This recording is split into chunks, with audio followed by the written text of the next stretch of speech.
างเจ้าบ่นี่ยางก็ดีแล้ถ้าสบายดีทุกทานเนาะมื้อนี้เฮาสิมาพาไม้เนาะทุกคนมาเบิ่งน้ำกันเนาะทักทายสบายดีมื้อนี้สิมาเยี่ยนพาไม้ทุกคนก่อนไปรับชมกันอย่าลืมกดไลค์กดแชร์เนาะกดติดตามกดกระดิ่งแจ้งเตือนเนาะเพื่อสิได้บ่พลาดคลิปตลกเนาะบ้านข่อยจะเอิ้นไม้กะอามเนาะบ้านพี่น้องสิเอิ้นไม้หยังไงบ้านข่อยเอิ้นไม้กะอามเด้นี่โอ้มีแต่คนโลๆได้สิมาพาไม้ซอยได้มื้อนี้ได้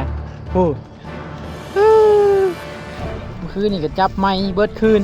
ตื่นมาพาไม้เอาต้องหาเงินใส่เนาะแมนกินน่าต้องใส่ พอคืนนี้เขาตีนหนีกันจ่ายอยู่คืนนี้ตีหนีน่าต้องใส่เนาะนี่เลยตัดขานี่เป็นยังอีบานนี่ถ่าพี่ไปนี่เอาไปยังเนี่ยเล่นเบิกเดี๋ยวมันห่อนก่อนโอ้จ่ายเงินก่อนนะนี่10,000 กีบเลยทุกคนเลยนี่ไม่ก็ดีหน่อยมึง10,000 กีบปลามือพ่อเดี๋ยวนี้เต็งปุ๊บเลยพ่อเดี๋ยวนี้ปลามือมันไม่เป็นน้ำหรอกโย่ครับไม่เป็นหรอกปลามือล่ะไม่ยังไม่ได้เป็นบ้ามันว่าวคือไปปลามือนี่มึงถ่ายกูนั่งเหนือ44 วันถ่าให้มาถ่ายชมออกมาก่อนเราลุกโอเคงั้นเราบอกเขามาพาลงชื่อเลยฮะนี่หัวลงชื่อลูกสาวพูดไม่แอวหนูผูกแรงนี่เห็ดอย่างน้อนี่เนาะพากันเห็ดย่าง2 คนนี่เป็นพวกเชือนี่แด้ย่างเจ้าบ่นี่ย่างก็ดีแด้พักกันนอนอยู่นี่บ่นอนดีแด้นอนรุมนึงแน่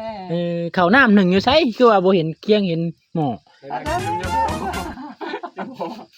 ตอนนี้อยู่อันน้ำยาโผล่นั่นโอ้ขม่าน่ะมานอนนี่ไปดินไปที่หัวทั้งไหนคือว่าพาเดียวลูกหยาลูกยูนั่นนี่บ่แต่ละมื้อแม่นแน่สิได้หัวได้สวยนี่แหละมีลูกจักคนน่ะ8เขาคุกได้4ห่านโอ้เป็นบ้าได้3เสียใจนำเด้อผู้เดียวนี่แหละใครแน่อยู่ผู้เดียวใครแน่อยู่2 คนกับผัวกับเมียค่ะ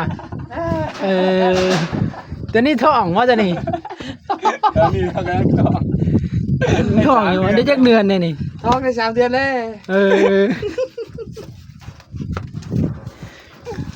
โอ้นี่ได้3 เดือนแน่มีจักคนก็8 คนมีชื่อยังไงก็ลูกค่ะน้องยังแน่ถามพรเบิ่งแน่เจ้าจักปีเด้อเจ้าค่ะใครหัก15ลูกจักปีเด้ลูกใคร25โอ้ลูกคือเกิดก่อนเนาะนี่เจ้าชื่อยังเจ้าค่ะเสียงแล่ชื่อยังก็เสียงแล่ชื่อเสียงแล่โอ้ไปหายังมื้อน่ะค่ะมื้อนี้ผลนะหาหน่อไม้มาแกงบ่โอ้เป็นหาหน่อไม้มาแกงจะเฮ็ดไสแนวหยังอันนั้นเสียงยุ่นบ่จะแนมยุ่นบ่เตรียมคนเก่าไปกับเขาแล้วโอ้ยุ่นอีหลีแล้วยุ่นน่ะก็โอ้ยุ่นหมกปิ่นบ่บ่ได้ปิ้นมันลิ้นอยู่เทิงบ่4 คนเป็นบ้า4 คนเข้าคุกเนาะลูกเจ้าก็ได้ก็เลยอยู่2ใช่ทุกคนโอ้เหม็นความแมงโอดเพิ่นว่าโอ้ยนู่นบักปิ่นแมงโอดโอ้ยเอาขอนั่งหน่อยเด้อพ่อตู่เด้อขอนั่งหน่อยเด้อเอาสาวซึ่งมาแห้งๆก่อนนี่ดูเด้ลงมาก็ลายชักลายบ่ฮะแน่ๆเด้ชักแต่หึงเนาะบ่เขาบอกกะลุกทำได้เขาบอกกะลุก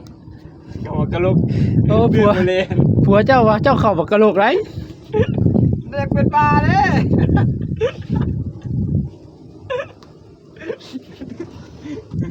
ว้ามือนี่เป็นบ้าคือลูกว่ากินแล้วบ่ข้าวเช้าเขากินแล้วบ่สิเฮ็ดจังกินนี่ผัวคือว่าไปหาหน่อไม้ต้มหน่อไม้กินกระเทียมประมาณนั้น